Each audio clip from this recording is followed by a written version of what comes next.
In this video, let me show you how to do the bit with the velocity graph, okay? Now, notice how we've got this graph sort of, taking up all this space here. So what I'm going to do here is I'm going to make another tab. I'm just going to copy this stuff over, okay? So in the lower left-hand corner, you see there's a little plus. We're going to add a sheet. There we go. Sheet 2 is not a very good name, so I'm going to click on that little down arrow.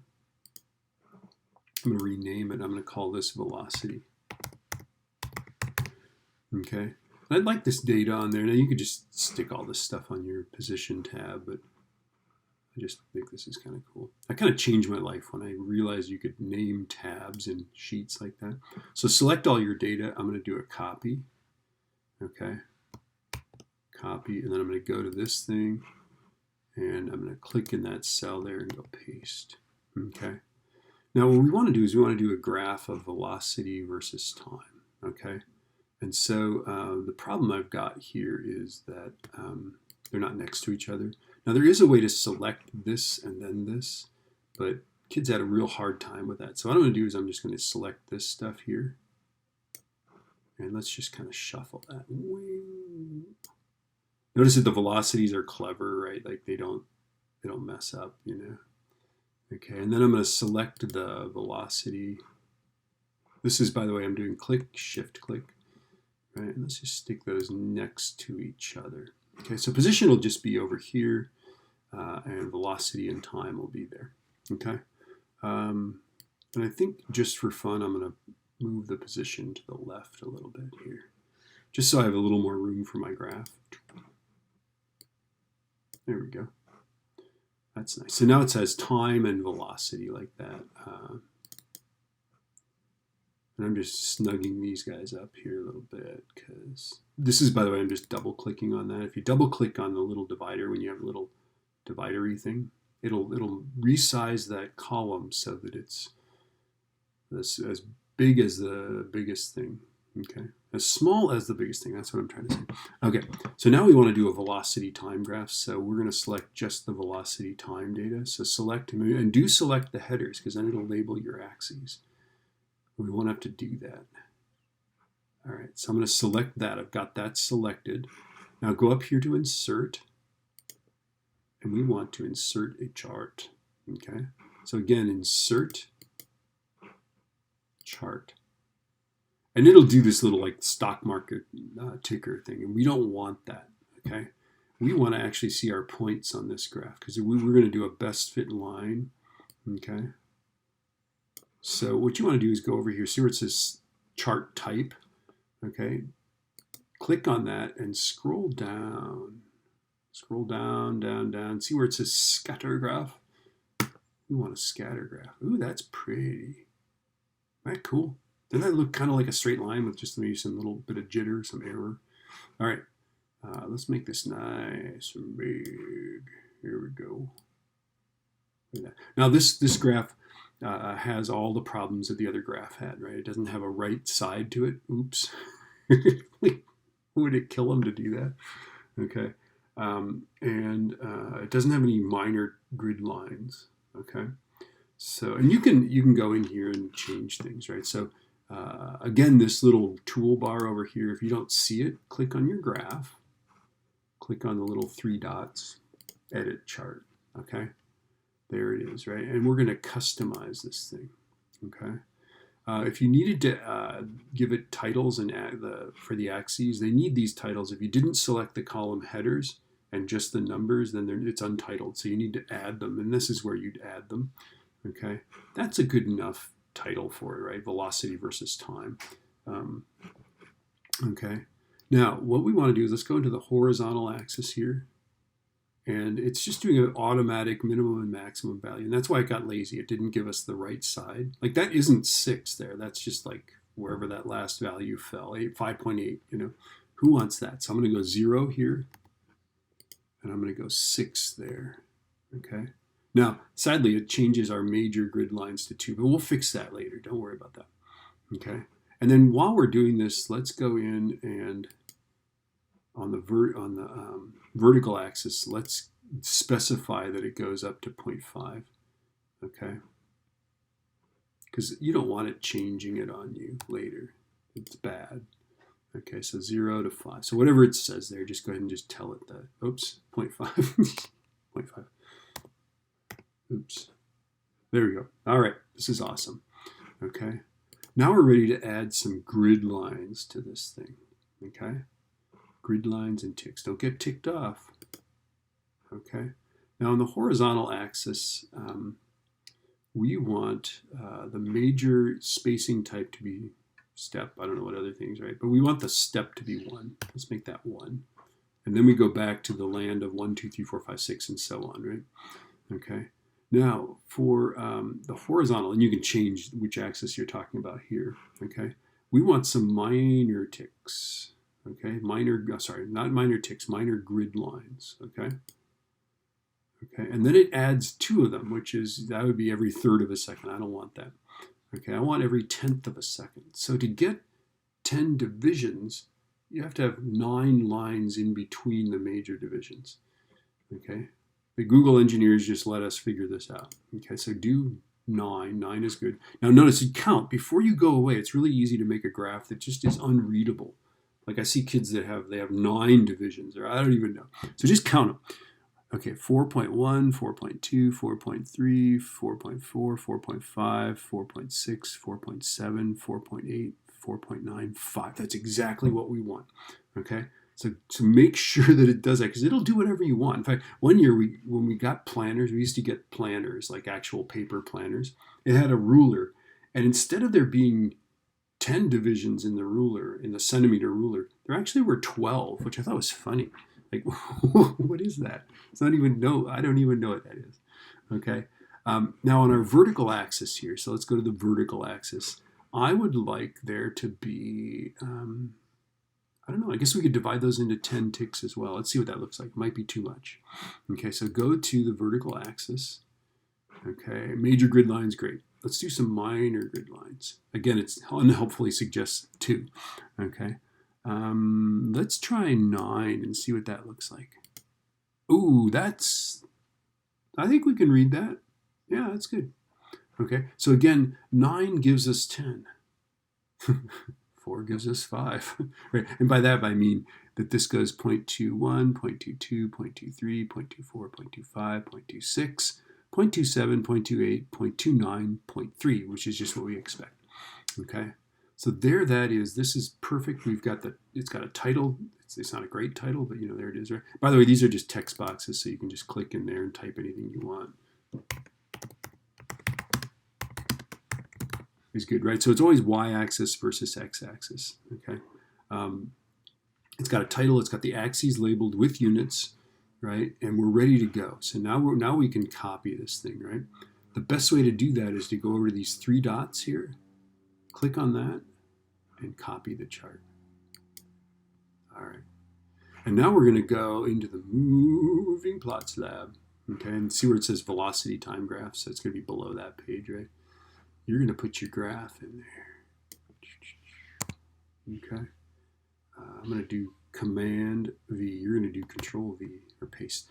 I think it's always good to link it. Now, if it starts acting really squirrely and you've got bad internet, maybe just you can just paste the static image of it. Okay. Now I don't need this text anymore, I feel. Okay. And whoops. There we go. All right. So there that is, right? Now, what I want to do here is, and I think this is all one step, right? Okay. We've got this, right? Put a best fit line through your points and read off the endpoints, find the slope and all this stuff. Okay. All right. So what we have to do is we're going to click on this guy, right? Notice that if you click on it and it's selected, it brings up a toolbar at the bottom. Okay. If you put it on this one, we want wrap text, which brings up another dialog, right? And we want to fix the position on the page. Just trust me, you want to do that, right? So again, click on the graph, click the wrap text, and then on this thing, choose fix position on page. Now we're set. Now we need to put this is a straight line, okay? So we want to put a nice best fit line through. Now this line will be bumpy like that, okay? It's going to be bumpy, that's okay. And what we want to do is we want to, by the way, the zero doesn't look like it fits terribly well. By the way, if you have a zero that's like way out of the way, you could just go back and delete that zero in your graph, right? I just put a zero in there because I felt like it should be a zero. But if it's not zero and it doesn't look like it fits, you can just delete that point. Okay, watch this. If I delete it, okay, it disappears off this chart. But interestingly, if I click update, it disappears off that chart too, okay? And it's still doing all its stuff there. Okay, so now we want to put a best fit line on there, okay? So we're going to go up to insert in the upper left there, insert, and we're going to do a drawing. Now, by the way, if it doesn't show you that menu, you have the graph selected. Okay, this is a popular thing. Like the last thing you did was this. Now you're going, I want to insert, and I can't do a drawing. No. Deselect the graph. You can either hit escape or just click someplace else. Okay. Now go insert drawing. You want a new drawing. Now, sadly, we can't see the graph that we're making a best fit line for as we draw this line. So we're going to have to adjust it later. Okay. So go over here, click that little down arrow. We want just an ordinary line. Okay. Now from memory, see if you can draw a nice line like that. Make it nice and big, okay? That looks like it might fit. We'll see how bad it is, right? And of course, it's not on the graph, right? It won't be in the right place. Don't panic. We're going to click on it. We're going to click wrap text. So click select the line itself. If it's not selected, right? You want to click on the line and then click wrap text. And then also say fix position. Oops, why are you doing that? Fix position on page. Okay. Now we're set. So it's wrap text, fix position on page. Now we can move it around. All right. Let's see how bad I am here. Not bad. Not too bad. Now before you lose this behind the graph, make it stick out a bit on either side. Okay. This will be helpful too for reading the endpoints. All right. There we go. Okay, this is just a terrible fit. It's not steep enough. So let's move it up. It's a little steeper. So you're going to mess with these handles. That's all we can do. Okay, I think a little steeper. There we go. Now I just need to move it down into the, oh, dang it. I'm moving the graph. I always do that. Okay. So again, that's why you want it to stick out from behind the graph so that it, okay, hold on.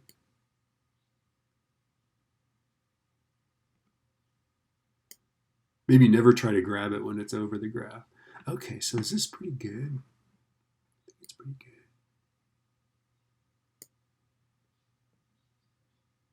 Yeah, I think that's really good. So it should just sort of, the points should fall equally on either side of the line. Now, there is an algorithm for this.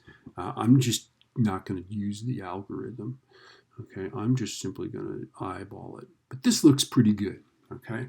So there should be, the points should fall equally on either side of the line, okay? And you adjust it I adjust it by just moving this handle there. That up makes it steeper, down makes it less steep. Then grab it, be sure to grab it on the side there, move it up and down so that it's in the middle of your points. To me, that looks good, okay? Now, for my best fit line, I need to find the coordinates of that lower left intersection, right? So let's look at this lower left intersection. Notice that the y-intercept is not 0, which means at time 0, the thing was moving. And this is quite normal. That's quite normal for your graph to do that. That just means that we started analyzing that video a little bit late, which since we had to chunk it by 5 frames, that's to be expected. Okay, so my x coordinate is of course 0 seconds, right? Notice it goes through the y-axis there, right? So I'm going to make this 0. Whoops. Parentheses 0.00 seconds. Okay. And now my y, it looks to be, I'm just going to say that that's what? This is 0.1, so that would be 0.01.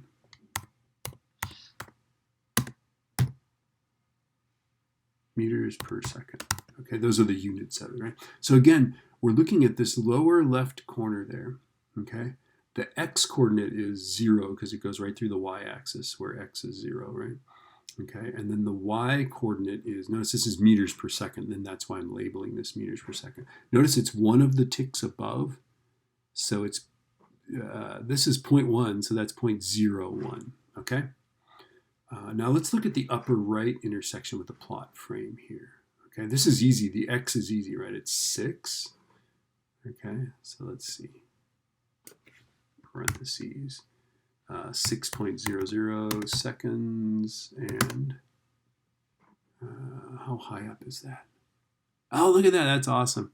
It's easy, right? Easy peasy. It goes right through 0.4. And you could argue it's a little higher than that, but I don't feel like that. It's not 0.41 though, right? It's like 0.4401.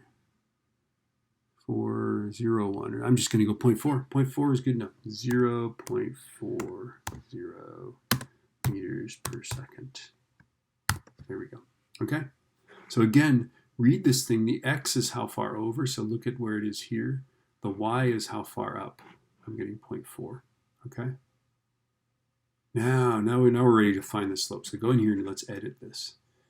Okay, so I'm going to go, I just click in there. Make sure your click is just in the top there. And I'm doing a shift left arrow here. Notice it looks like it's selecting both those, but don't worry.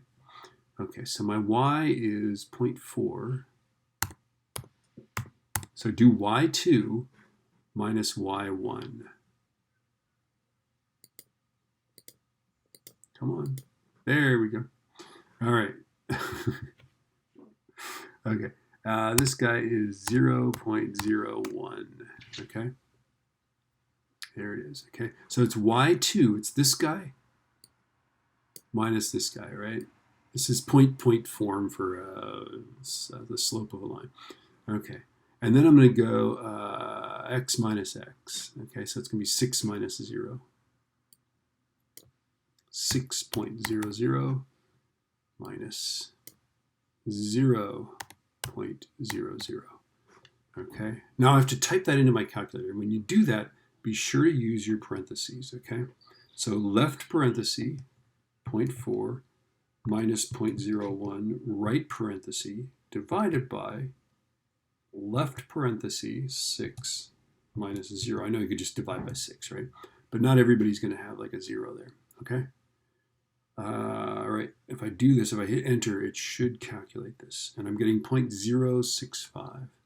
Remember, we did one that didn't accelerate very fast, so I'm getting 0.065.